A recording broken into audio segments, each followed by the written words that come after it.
Well, the question being asked around this newsroom and really around the state, parts of the country today, did you see the pretty colors in the sky last night? This is a video of the northern lights captured by meteorologist Aaron White in Madison County. You can see the reds and greens in the sky there every time Aurora Borealis is visible. We love to talk about it. Yes, we do. It starts lighting up our news feeds on Instagram, Facebook, and a lot of pictures were sent into the studio today.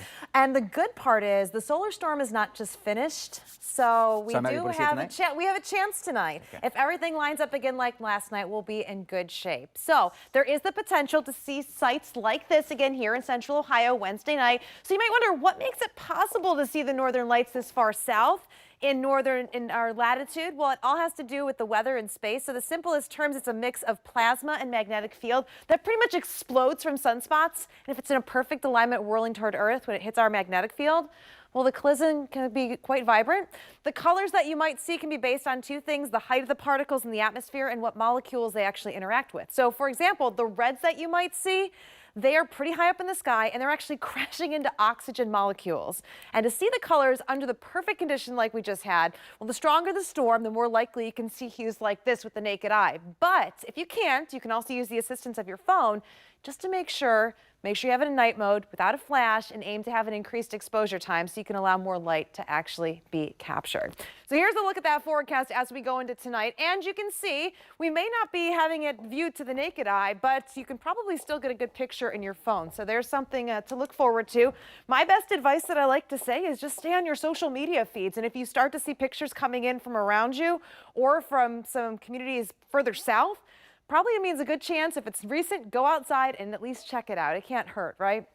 Stay warm, though. It is going to be a little bit on the chilly side with those breezy winds, and we're going to probably still need that jacket throughout the rest of the day today. Next couple days, though, with the winds dying down, it's going to be significantly nicer for us. In fact, 60s as we go into Saturday, but yeah, there's rain chances in the forecast. And I say uh-oh because we have an Ohio State game that evening. But let's see what's happening at your lunch hour as you step out the door. We do have temperatures in the 40s and 50s for us.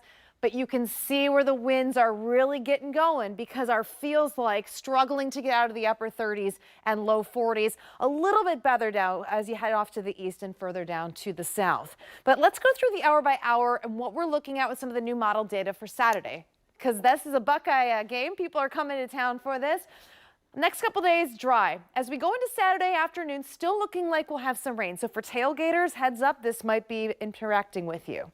Now, as we go into the evening, 7:30 is game time. It does look like most of the rain will head off to the east. As we go into the evening, though, the question is going to be what time this next storm system arrives, because this could still have some rain coming in for the second half of the football game. So if that happens, you might have your family or friends visiting, or you might want to pack a poncho just to be prepared, because we might be seeing a wet finish to the game.